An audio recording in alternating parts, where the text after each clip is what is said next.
Hello friends, this is Shalini Srivastava. स्वागत है आपका टीचिंग लर्नर्स में। तो कैसे हैं आप लोग? उम्मीद है कि आप लोग बढ़िया होंगे और आपकी पढ़ाई अच्छी चल रही होगी। तो आप देख रहे हैं हम इस समय आपका डीएलएड प्रथम सेमेस्टर की बुक खत्म करने की तरफ है और लगभग खत्म होने वाली आपकी बुक है। तो हम क्या पढ़ रहे हैं? बीटीसी प्रथम सेमेस्टर की बुक आपकी हम पढ़ रहे हैं एजुकेशन 1। ऐसे ही हम सारी एजुकेशन कंप्लीट करेंगे एजुकेशन 7 तक, क्योंकि एजुकेशन 8 में कुछ भी इंपॉर्टेंट इतना नहीं है। जैसे भी होगा हम देख लेंगे। और इस बुक का हमारे नाम क्या है? जो एजुकेशन 1 की बुक है, बाल विकास एवं सीखने की प्रक्रिया। आप यहाँ से ये मानिए कि यूपी टेट के जो है 70% क्वेश्चन लगभग यहाँ से कवर होंगे और अच्छे से पढ़िएगा। इन सारी बुक्स को ख़त्म करने के बाद हम आपको एडवांस लेवल भी पढ़ाएंगे, कुछ भी नहीं छोड़ेंगे। ठीक है, तो आप प्रॉपर तरीके से बने रहें, क्योंकि आपका रिस्पांस नहीं आ रहा है। और जैसा मैंने कहा था कि हम आपको हैंड रिटन नोट्स देंगे, तो ऐसा ही रिस्पांस रहा। तो हम केवल बुक की पीडीएफ आपको देंगे, हैंड रिटन नोट्स नहीं देंगे, क्योंकि उसको भी बनाने में मेहनत लगती है और जब आपका रिस्पांस नहीं आएगा तो उसका कोई मतलब नहीं है। तो चलिए स्टार्ट करते हैं। कल हमने जो भी चीज़ें पढ़ी थी, आज थोड़ा सा हम बात करते हैं कि जैसा कि आपने देखा था कि भर्ती आने वाली है 51,112, जैसा कि पुराना डेटा ही है, नया कुछ नहीं है। हो सकता है अपडेट होकर नया होकर कुछ बढ़े भी, तो भर्ती की उम्मीद हम कर सकते हैं। तो इसलिए पढ़ाई भी छोड़नी सही नहीं है और अच्छे से हम पढ़ाई पे लग सकते हैं। और अभी से हम चीज़ों को तैयार करेंगे। अगर सिलेबस भी चेंज होगा या कुछ होगा तो भी हमें कोई समस्या नहीं है, क्योंकि सब्जेक्ट तो यही होंगे। हो सकता है 2-4 नंबर का इधर उधर किया जाए। तो चलिए हम देखते हैं कहाँ तक हमने पढ़ लिया था।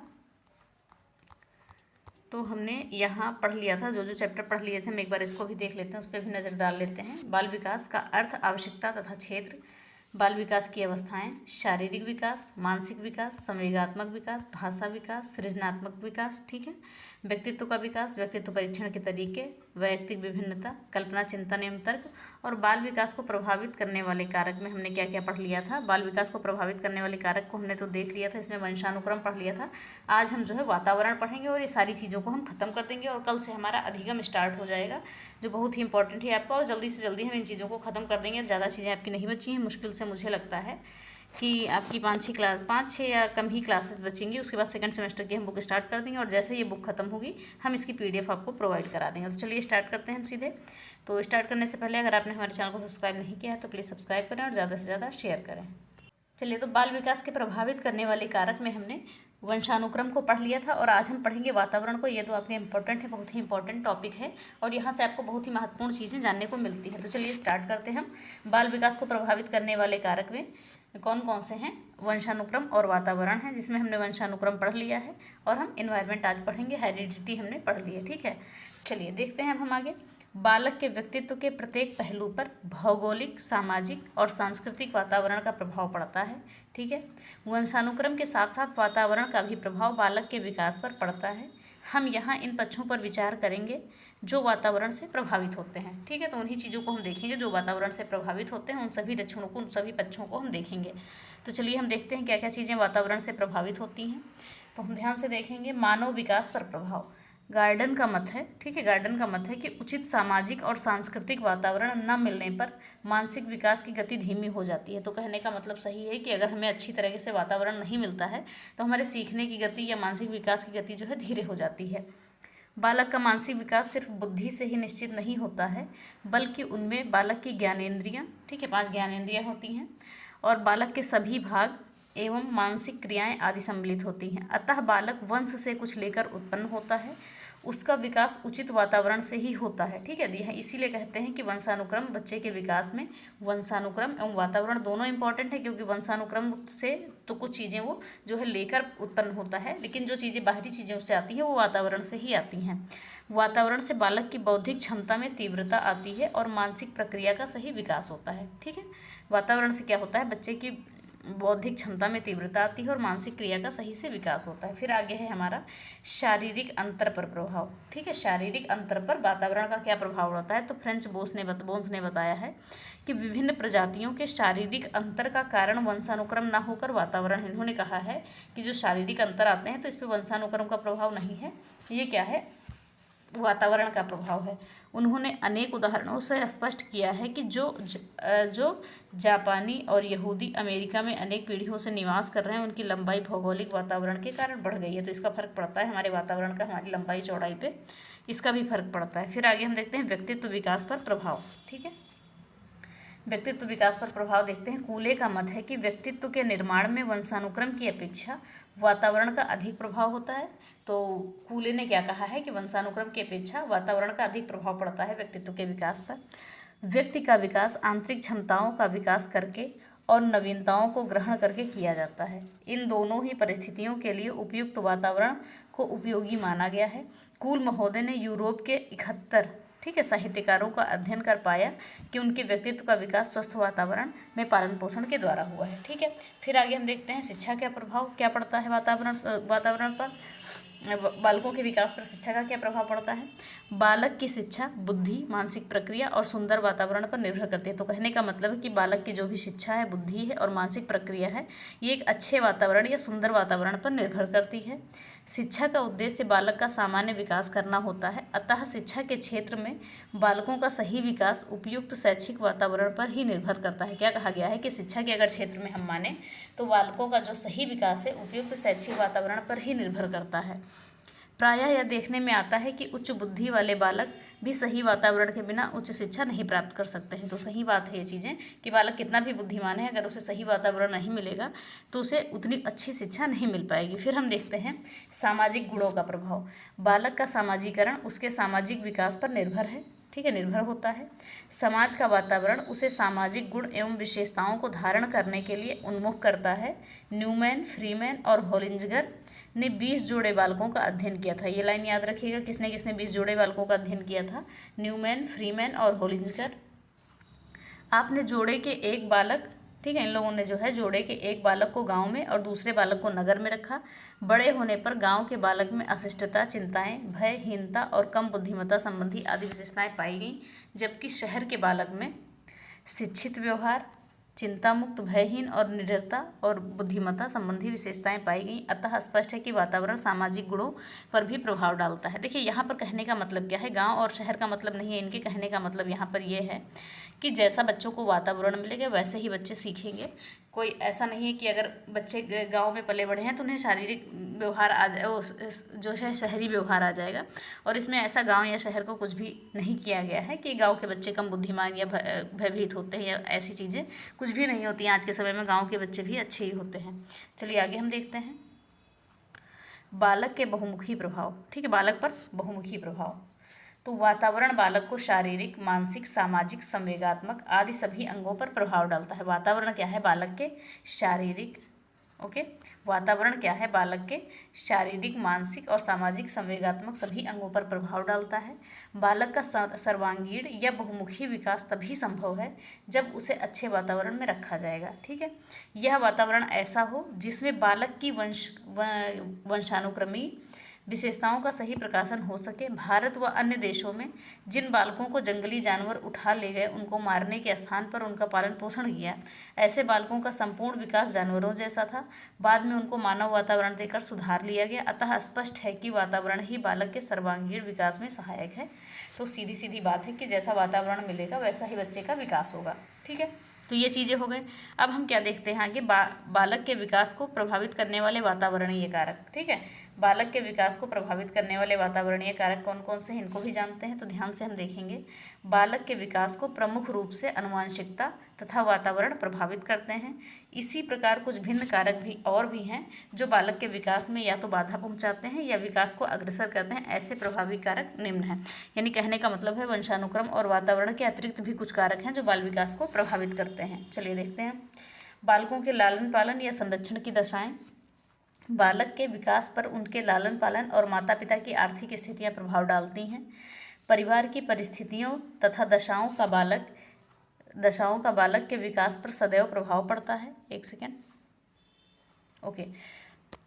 सदैव प्रभाव पड़ता है। बालक के लालन पालन में परिवार का अत्यधिक महत्व होता है।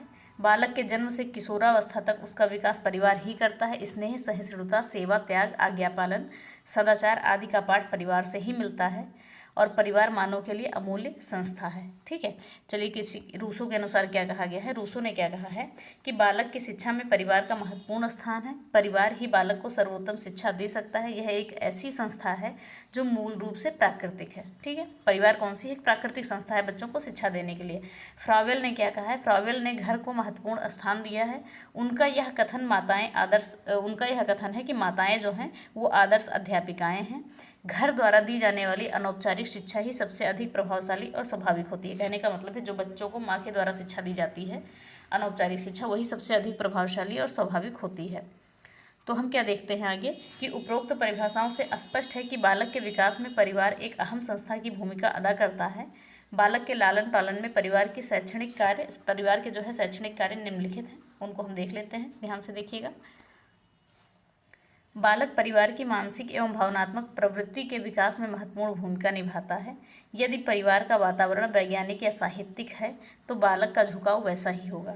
ठीक है, फिर आगे हम देखते हैं मॉन्टेसरी के अनुसार सीखने का प्रथम स्थान माँ की गोद है। ठीक है, अगर पूछा जाता है सीखने का प्रथम स्थान माँ की गोद है, ये किसके अनुसार कहा गया है, तो ये मॉन्टेसरी ने कहा है। मोस्ट इंपॉर्टेंट, याद रखिएगा। और बालक की सभी मूल प्रवृत्तियों का शोधन धीरे धीरे परिवार के सदस्यों द्वारा ही होता है। ठीक है, परिवार बालक में स्वस्थ आदतों के निर्माण में सहायक होता है। बाल्यावस्था से किशोरावस्था तक बालक कुछ न कुछ आदतें परिवार में रहकर अन्य सदस्यों से सीखता है।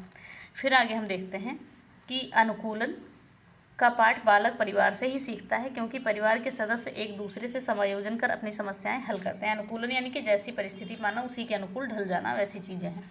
ठीक है, फिर हम देखते हैं कि परिवार बालक के सामाजिकरण का आधार है। बालक स्वयं सामाजिक जीवन की क्रियाओं तथा सामाजिक गुणों को यही से सीखता है, परिवार से ही सीखता है। बालक को व्यवहारिक जीवन की शिक्षा भी परिवार से ही मिलती है। परिवार में रहकर बालक अपने बड़ों के प्रति सम्मान का भाव, आज्ञा पालन की भावना को ग्रहण करता है। परिवार के सभी सदस्यों से वह कर्तव्यपरायणता, आत्मसंयम तथा अनुशासन की शिक्षा प्राप्त करता है। ठीक है, चलिए आगे देखते हैं। इस प्रकार जो है बच्चे के लालन पालन में क्या होता है, परिवार का योगदान सराहनीय होता है। फिर आगे हम देखते हैं सामाजिक वातावरण एवं उसका प्रभाव। ठीक है, सामाजिक वातावरण एवं उसका प्रभाव, इसको भी हम देखते हैं क्या चीज़ है ये। हम देखते हैं कि बालकों को प्रभावित करने में परिवार का वातावरण अपनी भूमिका निर्वहन करता है। समाज द्वारा बालकों पर विभिन्न प्रकार के प्रभाव पड़ते हैं। विद्यालय में अनेक परिवारों से आए बालक अपने साथ अलग अलग वातावरणीय सोच लेकर आते हैं। यानी जिस हिसाब से बालक जिस परिवार से आएगा, जिस वातावरण से आएगा, तो वैसी वह सोच लेकर आएगा। परंतु विद्यालय का वातावरण एक सुनिश्चित, अनुशासित एवं शिक्षा हेतु संगठित वातावरण होता है। कहीं कहीं तो बाहर का वातावरण विद्यालय के वातावरण से पूर्णतः विरोधी होता है। हमारा देश विविधताओं का देश है, जैसे भाषा की विविधता, संप्रदाय, जाति की विविधता, साधनहीन और संपन्नता की विविधता हमारे बाहरी वातावरण की मुख्य समस्याएं हैं। ठीक है, इन सभी वातावरणीय समस्याओं से निकलकर जब बालक विद्यालय में अध्ययन करने आता है तब समस्त कठिनाइयां विद्यालय को झेलनी पड़ती हैं तथा उनका समाधान खोजना पड़ता है। जैसे वातावरण का क्षेत्र अत्यंत व्यापक है, वातावरण को हम दो भागों में बांट सकते हैं। एक आंतरिक वातावरण होता है, एक बाह्य वातावरण होता है। हम देखते हैं ये चीज़ें क्या हैं। तो आंतरिक वातावरण जन्म से पूर्व ही अपना प्रभाव डालना प्रारंभ कर देता है। गर्भावस्था बालक के विकास की दृष्टि से अत्यंत महत्वपूर्ण समय है। ठीक है, ये आंतरिक वातावरण हो गया। अब बाह्य वातावरण की हम यहाँ पर बात करें, ऊपर खिसका लेते हैं। अगर हम यहाँ पर बाह्य वातावरण की बात करेंगे तो बालक के बाह्य वातावरण के अंतर्गत जाति, समाज, राष्ट्र तथा उसकी संस्कृति को लिया जाता है। इस प्रकार के वातावरण की परिस्थितियाँ प्रत्येक देश में प्रत्येक काल में एक पीढ़ी से दूसरी पीढ़ी को हस्तांतरित होती रहती हैं। परिवार में यह कार्य माता पिता अपने बालकों को पूर्ववत चले आए रीति रिवाज, भाषा, संस्कृति, साहित्य, जातीय जीवन, दर्शन आदि का पाठ व्यवहार द्वारा सीखते हैं, जबकि विद्यालय बालकों में राष्ट्रीयता एवं मूल्यों का विकास आदि के भाव विकसित करता है। ठीक है, विकसित करती है। अतः स्पष्ट है कि बालक का स्वभाव, व्यवहार, अभिव्यक्ति, विकास तथा प्रौढ़ता सभी कुछ बाह्य वातावरण से प्रभावित हुए बिना नहीं रह सकता है। यानी कि बालक का स्वभाव, व्यवहार, जो भी अभिव्यक्ति है, विकास है, प्रौढ़ता, ये सभी बाह्य वातावरण से प्रभावित होता है। फिर हम आगे देखते हैं विद्यालय की आंतरिक स्थितियों का प्रभाव। ठीक है, विद्यालय की आंतरिक स्थितियों का प्रभाव। बालक जब विद्यालय में प्रवेश लेता है तो विद्यालय में अधिक सुलभ साधनों की अपेक्षा रखता है। यहाँ हम उन बिंदुओं पर चर्चा करेंगे जिनसे बालक शिक्षा की ओर उन्मुख होता है। ठीक है, फिर आगे हम देखते हैं इसके अंतर्गत क्या क्या चीज़ें आती हैं, वो भी हम देख लेते हैं। इसके अंतर्गत जो चीज़ें आती हैं, चलिए विद्यालय का वातावरण, विद्यालय की आंतरिक स्थितियों के वातावरण में पहले हम क्या देखते हैं, विद्यालय का वातावरण देखते हैं। इसमें क्या है, शिक्षकों का व्यवहार बालकों के प्रति अति सरल, सौम्य और स्नेहमयी होना चाहिए, जिससे बालक को घर की याद न आए। विद्यालय का भवन साफ, स्वच्छ एवं सुविधाओं से युक्त होना चाहिए। एक शिक्षक पर 20 या 25 तक बालकों की संख्या होनी चाहिए, इससे ज़्यादा नहीं होनी चाहिए। तो कितनी संख्या होनी चाहिए, 20 या 25 होनी चाहिए। एक अच्छे विद्यालय में पठन पाठन की सामग्री, बालकों के खेलने के सुंदर खिलौने, बाग बगीचे आदि भौतिक संसाधन होने चाहिए, जिससे बालक विद्यालय के प्रति आकर्षित हो सके। क्योंकि बालक जब स्कूल जाता है, विद्यालय जाता है, तब वो छोटा होता है, तो उसे वो घर जैसा वातावरण वहाँ देना बहुत ज़्यादा ज़रूरी हो जाता है कि उसे खिलौने भी दिए जाएँ, खेलने को भी दिया जाए, ये सारी चीज़ें हैं। फिर हम देखते हैं समय विभाजक चक्र। विद्यालय में बड़े छात्रों की अपेक्षा छोटे आयु वर्ग के छात्रों के समय विभाजन चक्र में अधिक अंतर रहता है। छोटे बच्चों की शाला प्रातः 9 बजे से 9:30 से 12:30 तक ही संचालित करना चाहिए। इस अवधि में अल्प भोजन, विश्राम, स्वास्थ्य निरीक्षण तथा प्रार्थना सभा, ये समय आप याद रखिएगा, छोटे बच्चों का प्रार्थना सभा आदि के लिए समय नियत किया जाए। ठीक है, विद्यालय शिक्षा के अंतर्गत बाल विकास में निम्नलिखित अभिकरण पर्याप्त सहायता पहुंचा रहे हैं। फिर हम देखते हैं शिशु क्रीड़ा केंद्र, यानी कि शिशु के खेलने का केंद्र बच्चों के। प्राथमिक शिक्षा के लक्ष्यों की पूर्ति के लिए नगरीय क्षेत्रों में किंडरगार्टन, ये जो केजी स्कूल होते हैं आपके, किंडरगार्टन जो मॉन्टेसरी और नर्सरी विद्यालय चल रहे हैं, परंतु ये शिक्षा संस्थाएं शहरी धनवानों के शिशुओं को ही प्रदान की जाती हैं। देखिए, ऐसी संस्थाएं अभी तक गाँव में नहीं पहुँची हैं, ये अभी शहरों में ही चल रही हैं। इस दोष को दूर करने के लिए ग्रामीण क्षेत्र के बालकों को शिक्षा की पूर्ति के लिए पूर्व प्राथमिक शिक्षा के लिए कोठारी आयोग की सिफारिशों के आधार पर शिशु क्रीड़ा केंद्र या आंगनबाड़ी की व्यवस्था की गई है। तो गाँव में क्या किया गया है कि कोठारी आयोग की सिफारिश पर शिशु क्रीड़ा केंद्र बच्चों का गाँव में होता है या आंगनबाड़ी की व्यवस्था की गई है। ठीक है, चलिए आगे हम देखते हैं। ये शिशु क्रीड़ा केंद्र बालकों को प्राथमिक शिक्षा प्राप्त करने के लिए तैयार करते हैं, जिससे बालक विद्यालय के वातावरण से परिचित हो जाते हैं। ये केंद्र बालकों के शारीरिक, मानसिक एवं संवेगात्मक विकास में सहायक होते हैं। ये केंद्र बालकों में स्वस्थ आदतों का निर्माण कर खेल खेल में आत्मनिर्भरता, कलात्मकता, सृजनात्मकता जैसे गुणों का विकास करते हैं। इस प्रकार विद्यालय का वातावरण एवं परिस्थितियाँ बालक के विकास को प्रभावित करने वाला एक महत्वपूर्ण कारक है। ठीक है, वातावरण जो है। फिर हम देखते हैं संचार माध्यमों का प्रभाव। ठीक है, मास मीडिया की बात करेंगे हम यहाँ। मानव समाज में अपने समुदाय एवं अन्य व्यक्तियों के प्रति निरंतर अंतः प्रतिक्रियाएं करता रहता है। मानव समाज जो है अपने समुदाय तथा अन्य व्यक्तियों के प्रति निरंतर अंतः प्रतिक्रियाएं करता रहता है। इस अंतः प्रतिक्रिया का व्यापक आधार है संचार एवं संप्रेषण। संचार पर ही सभी प्रकार के मानव संबंध आधारित होते हैं। संचार की प्रक्रिया सामाजिक एकता, सामाजिक संगठन की निरंतरता का आधार है। इसके विकास एवं विभिन्न समाजों के मध्य संचार की स्थापना पर सामाजिक प्रगति जो है निर्भर करती है। जिस देश में जितने प्रबल अत्याधुनिक संचार साधन उपलब्ध हैं, वह देश उतना ही अधिक विकसित कहा जाता है। ठीक है, चलिए आगे हम देखते हैं क्या कहा गया है कि इस प्रकार जब एक व्यक्ति या अनेक व्यक्तियों के द्वारा सूचनाओं का आदान प्रदान का कार्य व्यापक स्तर पर होता है, तब यह प्रक्रिया जनसंचार कहलाती है। संचार एवं जनसंचार का अंतर का स्पष्टीकरण टेलीफोन, रेडियो के उदाहरण से समझा जा सकता है।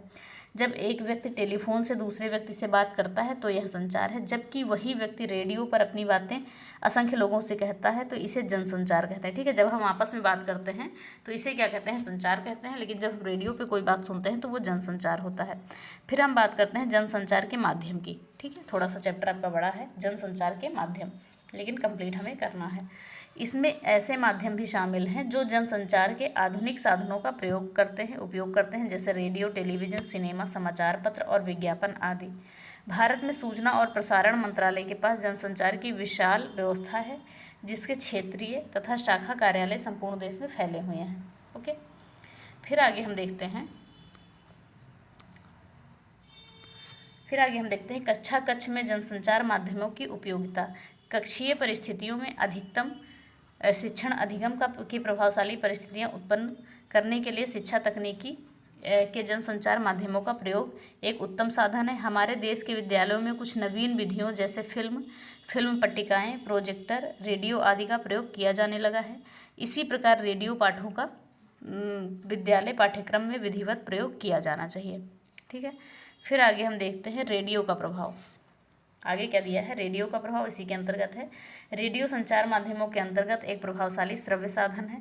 रेडियो पर ये आपको पूछा जाता है यूपी टेट में, श्रव्य साधन, श्रव्य दृश्य साधन या दृश्य साधन, ये सारे पूछे जाते हैं। ये सभी चीज़ों को हम देखेंगे। ओके, तो हम क्या देखते हैं, रेडियो पर शैक्षिक पाठों के प्रसारण से दूर दराज के बालकों को अत्यधिक लाभ पहुंचता है। इसके अंतर्गत कुशल अध्यापकों के शिक्षण पाठ, भाषण व अन्य ज्ञान वृद्धि संबंधित कहानियाँ, नाटक आदि होते हैं। ठीक है, फिर आगे हम देखते हैं दूरदर्शन का प्रभाव। आधुनिक युग में दूरदर्शन संप्रेषण संचार क्रिया का एक शक्तिशाली माध्यम है। इसमें श्रवण तथा दृश्य संबंधी इंद्रियों का प्रयोग होता है, यानी श्रवण संबंधी कान, दृश्य संबंधी यानी आँख इंद्रियों का प्रयोग होता है। इसमें किसी भी घटना को फिर से रिकॉर्ड कर देखने सुनने की व्यवस्था होती है। इसे चलाने तथा बंद करने की क्रिया भी सरल होती है। शैक्षिक दूरदर्शन छात्रों को प्रेरित करने में, उनकी सृजनात्मक क्षमता को बढ़ाने में तथा उच्च स्तरीय शिक्षा प्रदान करने में सहायता करती है। ठीक है, आगे देखते हैं हम कंप्यूटर का प्रभाव देखते हैं। हम बात करेंगे हम यहाँ कंप्यूटर के प्रभाव की। तो शिक्षा में कंप्यूटर का उपयोग जो है विज्ञान की बड़ी उपलब्धि है। इसके द्वारा जन शिक्षा, स्वास्थ्य, राष्ट्रीय एकता की शिक्षा आदि का सफलतापूर्वक प्रदान किया जा रहा है। और कंप्यूटर के माध्यम से सूचना प्रौद्योगिकी के क्षेत्र में क्रांतिकारी परिवर्तन संभव हो पाया है। आज कंप्यूटर एक विषय के रूप में कक्षाओं में पढ़ाया जाता है, जिससे छात्रों को देश विदेश से संबंधित किसी भी सूचना की जानकारी कुछ ही क्षणों में प्राप्त हो जाती है। तो ये हो गया हमारा कंप्यूटर शिक्षा, और ये चैप्टर हमारा खत्म। अब इसके बाद हम पढ़ेंगे अधिगम, और बहुत बेहतर तरीके से, जितना ज़्यादा हो सकेगा उतना ज़्यादा पढ़ेंगे। और मोस्ट इंपॉर्टेंट टॉपिक है आपका अधिगम। ठीक है, यहाँ से क्वेश्चन 100% आपके बनने हैं। जो भी संख्या में 5-6 क्वेश्चन बनेंगे यहाँ से, वो बनने हैं। ठीक है, चलिए तो हम देखते हैं आगे। ये चीज़ें हमने ख़त्म कर ली, तो हमारी एक यूनिट पूरी बाल विकास वाली ख़त्म हो गई। अब हम सीधे अधिगम पे नंबर लगाएंगे। तो ये हमारा हो गया, हमने वंशानुक्रम और वातावरण देख लिया। ठीक है, तो ये सारी चीज़ें देख ली। आज आपका माइक जब मैं लगाती थी तो इसमें क्या होता था, आपका आवाज़ नहीं अच्छा आता था। तो देखते हैं आज बिना माइक के कैसा रहता है। तो अगर ऐसे सही होगा तो ऐसे ही बनाएंगे। तो प्लीज़ आप लोग रिस्पांस करते रहिए, क्योंकि आप रिस्पांस नहीं करेंगे तो आपको शॉर्ट नोट्स भी नहीं प्रोवाइड होगी। क्योंकि देखिए, किसी भी चीज़ में है, जब तक मोटिवेशन नहीं मिलेगा आपकी तरफ से, तब तक वो चीज़ें बनाने का मन भी नहीं होगा। तो जैसा कि आप देखेंगे अच्छे तरीके से, तो हम उन चीज़ों को प्रिपेयर भी करेंगे। तो अगर आप पर्टिकुलर देखते रहते हैं, अच्छा रिस्पांस देते हैं, तो आपको हैंड रिटन नोट्स भी मिल जाएगी। नहीं तो ये जैसे बुक ख़त्म होगी, हम इस बुक की PDF आपको डाल देंगे, तो आपको PDF से ही पढ़ना पड़ेगा। ठीक है, तो चलिए, उम्मीद करते हैं क्लास आपको समझ में आई होगी। तो अगर वीडियो पसंद आई है तो वीडियो को लाइक करें, शेयर करें और चैनल को सब्सक्राइब करें। साथ में बेल आइकन दबाना ना भूलें। धन्यवाद, जय हिंद। सॉरी फ्रेंड्स, ये आपका पहला पेज छूट गया था, जिसमें हमने आपको वातावरण का अर्थ में परिभाषा नहीं बताया था। इसको भी जान लीजिए, ये चीज़ें छूट गई थी, ये चीज़ें भी इंपॉर्टेंट हैं। तो इसी वीडियो के बाद में हमने मर्ज कर दिया है आपका। तो देख लेते हैं, हमने ये चीज़ें भी देख ली। आप देख रहे होंगे कि बाल विकास पर वातावरण का प्रभाव हमने देख लिया है, और बालक के विकास को प्रभावित करने वाले वातावरणीय कारक भी देख लिए हैं। तो हम अभी यहाँ पर वातावरण का अर्थ में परिभाषाएं देख लेंगे। ये चीज़ें हमारी छूट गई थी और ये भी जाननी जरूरी है। तो चलिए हम देखते हैं कि वातावरण के लिए पर्यावरण शब्द का भी प्रयोग किया जाता है। पर्यावरण 2 शब्दों से मिलकर बना है। कौन सा? परि प्लस आवरण। ठीक है, पर्यावरण 2 शब्दों से मिलकर बना है। कौन कौन से शब्द हैं आपके? परि प्लस आवरण यानी कि पर्यावरण। ठीक है, तो इसमें हम बात करेंगे, परि का मतलब क्या होता है? चारों ओर। ठीक है, और आवरण का अर्थ होता है ढकने वाला, यानी कि चारों ओर से ढका हुआ जो आवरण है हमारा, वो क्या कहलाता है? पर्यावरण कहलाता है। इस प्रकार पर्यावरण या वातावरण वह वस्तु है जो चारों ओर से ढके हुए है। अतः हम कह सकते हैं कि व्यक्ति के चारों ओर जो कुछ है वह उसका वातावरण है। इसमें वे सभी तत्व सम्मिलित हैं जो मानव के जीवन व व्यवहार को प्रभावित करते हैं। ठीक है, चलिए अब हम देखते हैं कुछ परिभाषाएं जो कुछ मनोवैज्ञानिकों ने दी हैं, उनको भी देख लेते हैं। तो एनास्टासी, ठीक है, एनास्टासी ने क्या कहा है कि वातावरण वह प्रत्येक वस्तु है जो व्यक्ति के जीन्स के अतिरिक्त प्रत्येक वस्तु को प्रभावित करते हैं। इनका कहने का मतलब है कि वातावरण जो है व्यक्ति के जीन्स के अतिरिक्त सभी चीज़ों को प्रभावित करती है। वुडवर्थ के शब्दों में क्या कहा गया है कि वातावरण में सब बाह्य तत्व आ जाते हैं जिन्होंने व्यक्ति को जीवन आरंभ करने के समय प्रभावित किया है। तो वुडवर्थ ने क्या कहा है कि वे सभी बाह्य तत्व आ जाते हैं वातावरण के अंतर्गत जिन्होंने व्यक्ति को जीवन आरंभ करने के समय प्रभावित किया है। फिर अगली परिभाषा है हमारी रॉस के अनुसार। इन्होंने कहा है कि वातावरण व बाहरी शक्ति है जो हमें प्रभावित करती है। रॉस ने क्या कहा है कि वातावरण व बाहरी शक्ति है जो हमें प्रभावित करती है। यूपी टेट में आपकी परिभाषाएं बहुत ज़्यादा पूछी जाती हैं, कम से कम 3 परिभाषाएं आपकी पूछी ही जाती हैं।